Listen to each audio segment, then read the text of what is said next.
There's a man by the name of Captain William Swenson who recently was awarded the Congressional Medal of Honor for his actions on September 8th, 2009. On that day, a column of American and Afghan troops were making their way through a part of Afghanistan to help protect a group of government officials, a group of Afghan government officials who'd be meeting with some local village elders. The column came under ambush and was surrounded on three sides. And amongst many other things, Captain Swenson was recognized for running into live fire to rescue the wounded and pull out the dead. One of the people he rescued was a sergeant, and he and a comrade were making their way to a medevac helicopter. And what was remarkable about this day is, by sheer coincidence, one of the medevac medics happened to have a GoPro camera on his helmet and captured the whole scene on camera. It shows Captain Swenson and his comrade bringing this wounded soldier who'd received a gunshot to the neck. They put him in the helicopter, and then you see Captain Swenson bend over and give him a kiss before he turns around to rescue more. I saw this, and I thought to myself, where do people like that come from? What is that? That is some deep, deep emotion. There's a love there. And I want to know, why is it that I don't have people that I work with like that? You know, in the military, they give medals to people who are willing to sacrifice themselves so that others may gain. In business, we give bonuses to people who are willing to sacrifice others so that we may gain. We have it back. Right? So I asked myself, where do people like this come from? And my initial conclusion was that they're just better people. That's why they're attracted to the military. These better people are attracted to this concept of service. But that's completely wrong. What I learned is that it's the environment. And if you get the environment right, every single one of us has the capacity to do these remarkable things, and more importantly, others have that capacity too. I've had the great honor of getting to meet some of these who we would call heroes, who've put themselves and put their lives at risk to save others. And I asked them, why would you do it? Why did you do it? And they all say the same thing. Because for me, it's this deep sense of trust and cooperation. So trust and cooperation are really important here. The problem with concepts of trust and cooperation is that they are feelings. They're not instructions. I can't simply say to you, trust me, and you will. I can't simply instruct two people to cooperate, and they will. It's not how it works. It's a feeling.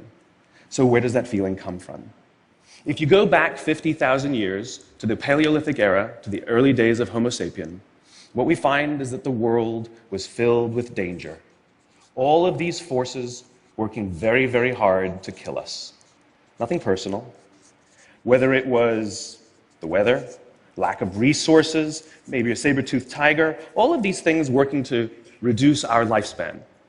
And so we evolved into social animals, where we lived together and worked together in what I call a circle of safety, inside the tribe, where we felt like we belonged. And when we felt safe amongst our own, the natural reaction was trust and cooperation. There are inherent benefits to this. It means I can fall asleep at night and trust that someone from within my tribe will watch for danger. If we don't trust each other, if I don't trust you, that means you won't watch for danger. Bad system of survival. The modern day is exactly the same thing. The world is filled with danger, things that are trying to frustrate our lives or reduce our success, reduce our opportunity for success. It could be the ups and downs of an economy, the uncertainty of the stock market. It could be a new technology that renders your business model obsolete overnight. Or it could be your competition that is sometimes trying to kill you. It's sometimes trying to put you out of business, but at the very minimum is working hard to frustrate your growth and steal your business from you. We have no control over these forces. These are a constant, and they're not going away. The only variable are the conditions inside the organization. And that's where leadership matters, because it's the leader that sets the tone. When a leader makes the choice to put the safety and lives of the people inside the organization first, to sacrifice their comforts and sacrifice the tangible results so that the people remain and feel safe and feel like they belong, remarkable things happen. I was flying on a trip where a passenger attempted to board before their number was called. And I watched the gate agent treat this man like he had broken the law, like a criminal. He was yelled at for attempting to board one group too soon. So I said something. I said, why do you have to treat us like cattle? Why can't you treat us like human beings? And this is exactly what she said to me. She said, "Sir, if I don't follow the rules, I could get in trouble or lose my job." All she was telling me is that she doesn't feel safe. All she was telling me is that she doesn't trust her leaders.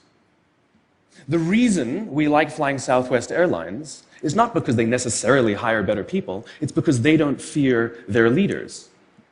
You see, if the conditions are wrong, we're forced to expend our own time and energy to protect ourselves from each other.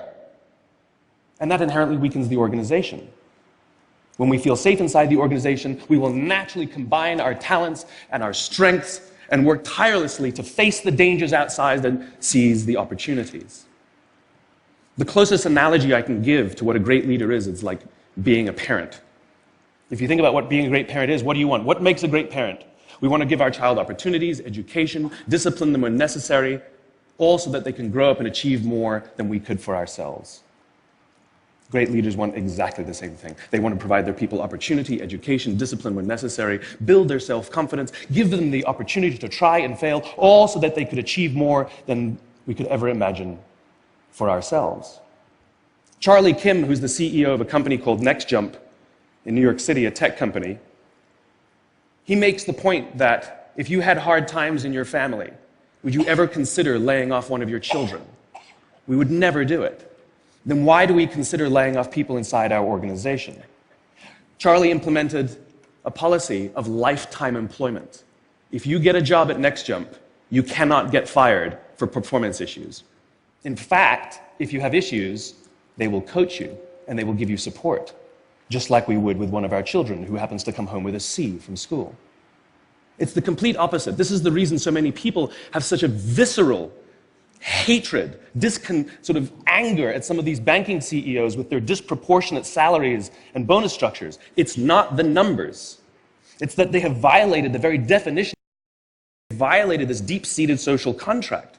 We know that they allowed their people to be sacrificed so that they could protect their own interests. Or worse, they sacrificed their people to protect their own interests. This is what so offends us, not the numbers. Would anybody be offended if we gave a $150 million bonus to Gandhi? How about a $250 million bonus to Mother Teresa? Do we have an issue with that? None at all. None at all. Great leaders would never sacrifice the people to save the numbers. They would sooner sacrifice the numbers to save the people. Bob Chapman, who runs a large manufacturing company in the Midwest called Barry Waymiller, in 2008, he was hit very hard by the recession, and they lost 30% of their orders overnight. Now, in a large manufacturing company, this is a big deal, and they could no longer afford their labor pool. They needed to save $10 million. So, like so many companies today, the board got together and discussed layoffs. And Bob refused. You see, Bob doesn't believe in head counts. Bob believes in heart counts. And it's much more difficult to simply reduce the heart count. And so they came up with a furlough program. Every employee from secretary to CEO was required to take 4 weeks of unpaid vacation. They could take it any time they wanted, and they did not have to take it consecutively. But it was how Bob announced the program that mattered so much. He said, "It's better that we should all suffer a little than any of us should have to suffer a lot." And morale went up. They saved $20 million. And most importantly, as would be expected, when the people feel safe and protected by the leadership in the organization, the natural reaction is to trust and cooperate. And quite spontaneously, nobody expected, people started trading with each other. Those who could afford it more would trade with those who could afford it less. People would take 5 weeks so that somebody else only had to take 3. Leadership is a choice. It is not a rank. I know many people at the senior-most levels of organizations who are absolutely not leaders. They are authorities, and we do what they say because they have authority over us, but we would not follow them. And I know many people who are at the bottoms of organizations who have no authority, and they are absolutely leaders. And this is because they have chosen to look after the person to the left of them, and they have chosen to look after the person to the right of them.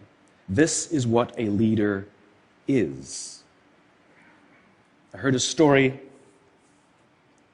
of some Marines who were out in theater, and as is the Marine custom, the officer ate last, and he let his men eat first. And when they were done, there was no food left for him.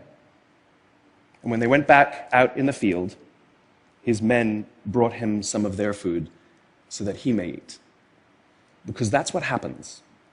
We call them leaders because they go first. We call them leaders because they take the risk before anybody else does. We call them leaders because they will choose to sacrifice so that their people may be safe and protected, and so their people may gain. And when we do, the natural response is that our people will sacrifice for us. They will give us their blood and sweat and tears to see that their leader's vision comes to life. When we ask them, why would you do that? Why would you give your blood and sweat and tears for that person? They all say the same thing. Because they would have done it for me. And isn't that the organization we would all like to work in? Thank you very much. Thank you. Thank you.